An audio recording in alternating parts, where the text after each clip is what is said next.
All right, so the goal of this video is to teach you guys how to read PioSolver outputs. And those of you who come to a lot of my 2-hour weekly group coaching sessions or watch my training videos know that I'll often spend about 10 to 15% of those lessons pulling up PioSolver and going through a hand, showing the output. And what ends up happening is a lot of the students who aren't familiar with how to read this just start zoning out or kind of ignoring it. And that is a big mistake. So I will stand by that, if you're not a professional or you don't play, too high stakes, you probably don't need to know how to use PioSolver and spend so many hours using it. But I do think it's extremely important to know how to read the outputs from it because there's a lot of good takeaways from this. That's a great way to learn. It's kind of essential, to be honest. And when I teach things and explain things, it's really nice to also be able to visualize it, because when your brain hears something audibly and then you also visualize it and then you take a third step and repeat it back to someone, right? When you do all those three things, it really helps your brain kind of retain the information and learn it on a deeper level. So let's jump into this. So the scenario we're looking at here is this player raised from the hijack. We call the big blind 8-6 off. As you can see, there's about 6 big blinds in the pot, 37 big blinds behind effective. So when we go to the output, we can see all this information here. Pot size, look here, right? 6 big blinds where my mouse is. Starting stacks, 34 bigs. It's a little less than it should be. It's fine. Queen 7-4 is the flop. And here we see the action is on us first, right? We're first to act. And which is 100% check, because in this scenario, we don't really have a leading range, or I didn't put one in. So we check, and now this is the other player's strategy. So how do we read this? So we see what you see here correlates to what you see here. So checking, really, there's basically no checking, right? So this player is basically betting their entire range, 2 big blinds, right? This bet 2 is how many chips? So 2 big blinds or 4 big blinds. And everything here is light pink. If they were using a lot of big betting, you'd see more of these kind of darker shades here.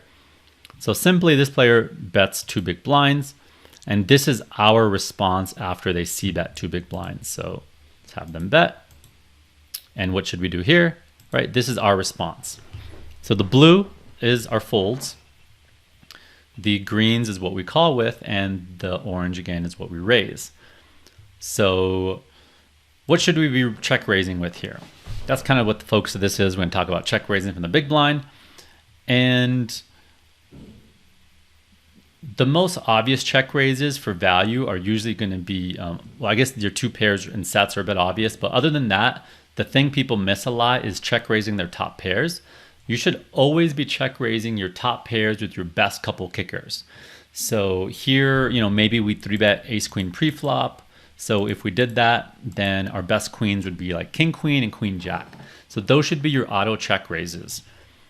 And a lot of players are hesitant to do that because they're worried about being up against aces and kings or a better kicker. And yes, that is going to happen some small percentage of the time, but it's a bit paranoid way to think, right? You're so worried about what you might lose to. Instead, I would love you guys to shift that to worrying about what you might be missing value from, right? So instead of being worried about what I might lose to, I'm more thinking, oh, what can I squeeze value out of when I have king queen here? Right, this player has queen 10 suited, queen 9 suited, pocket jacks, 10s, 9s, 8s, ace 7, 6, 7 suited, ace 4, right? They're betting their whole range. So there's all these hands where if we check raise, we're going to put in the raise. Look at all these hands we're getting called by. It's a ton of hands, even stuff like king 10 suited with the backdoor flush draw, ace king, right? We're just getting so much value. So here we check raised, and about a third of the hands folded. Right, you see that 32%, and you see this is blue. It doesn't look like 32% of the hands, but you got to remember these offsuit combos on the left here are about 12 combos per square, whereas these suited ones are only 4 combos, right? If you look at the bottom right here, like look down there, we can see there's only 4 combos of each suited ones and a lot more of the offsuit ones. So we're check raising. So now, earlier I said that you should be check raising, your top pair, top kickers. But here you see we're check raising a lot more than just our top kickers. We're check raising queen 9, queen 6, queen 5. So why is it check raising even these worse kickers? So the times you might want to mix in some of these worse kickers is when your opponent is c-betting their entire range, right? And the reason for that is if they're betting all these pairs, then there's just so many more hands for us to get value out of. Now, if I change this board to something like queen 7-8 that hits the big blind a bit more, we might not, the player might not be c-betting range anymore, and they're going to be checking back stuff like jacks, 10s, 6s, 5s, and probably, you know, some of their worst queens and some of their 7s. So now if they're checking all those back, then we don't have as much incentive to check raise some of these worst queens. So a general thing you could kind of remember is if the opponent has a check back strategy, that means they're more polarized. So there's less stuff to get value out of. And we're only going to want to check raise our best queens for value, where they might be calling with some worse queens and stuff.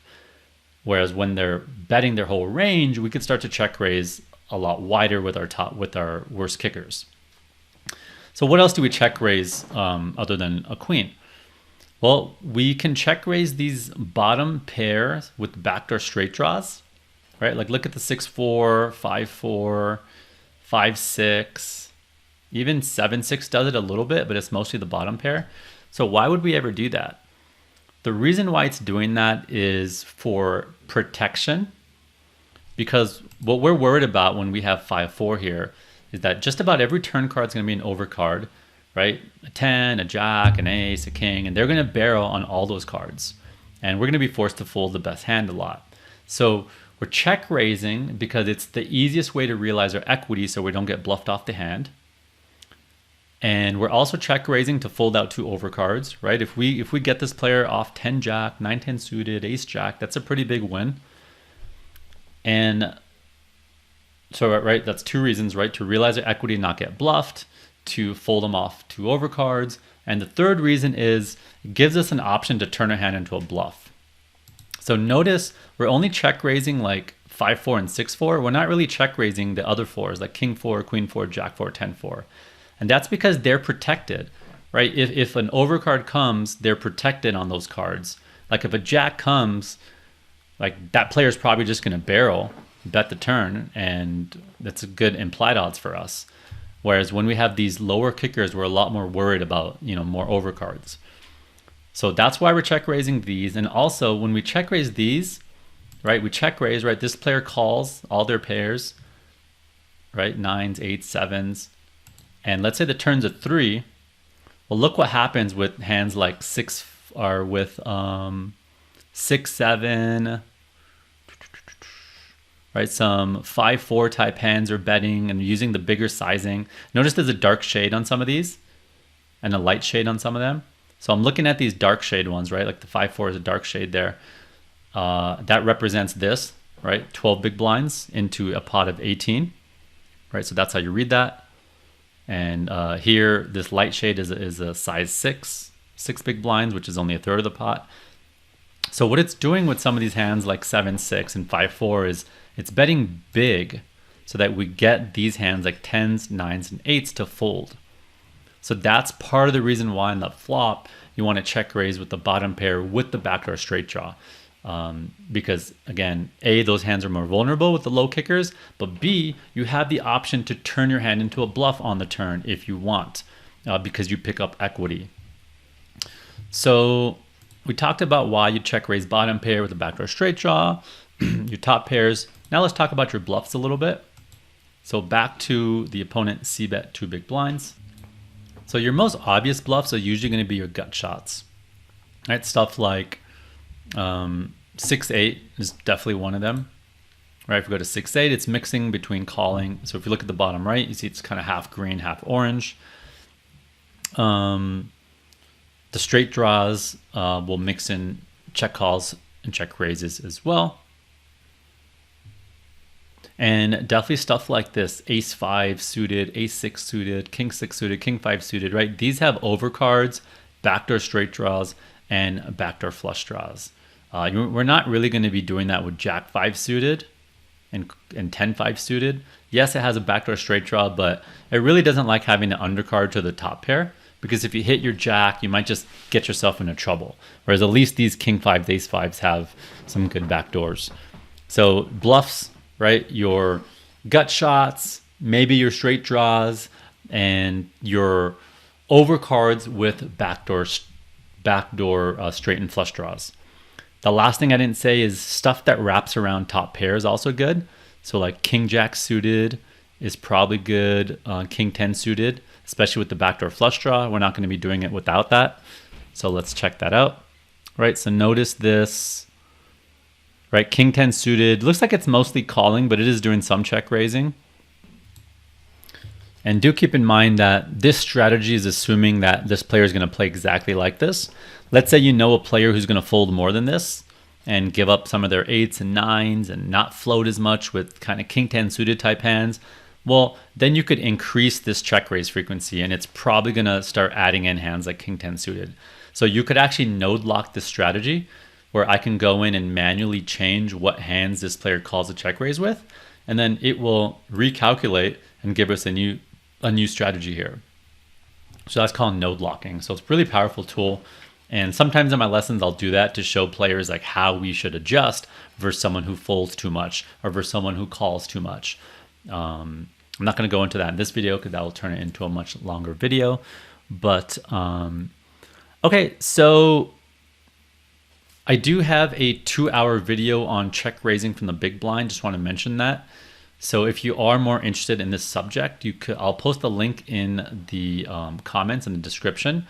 It's for my paid subscribers to my group coaching site, jakacoaching.com, where we also do weekly 2-hour live lessons, and then they all get recorded and put into a library. We have over 50 videos you get access to as well. So I'll put that there if you want to watch that.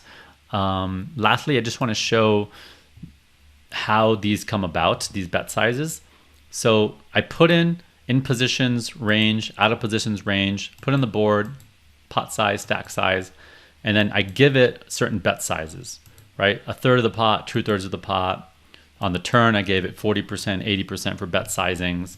So we're not just giving it every single bet size, because if we do that, it's just going to be harder to have takeaways that are digestible. And these aren't even necessarily the perfect bet sizes. Like I might add some smaller bet sizes, like 15%, 10% in some scenarios, and even some overbets if we were deeper stacked. But I want to keep this video nice and simple, just to help you start to understand how to interpret this and how some of this stuff is being calculated. So do me a favor and let me know in the comments if this was helpful. Also, let me know in the comments if there's something you're not clear about, how it works or how to read something. Because I could totally remake this video if people end up with a lot more questions that I feel that I didn't include. So yeah, let me know in the comments, and hopefully this was helpful, and I'll look forward to seeing you guys next time.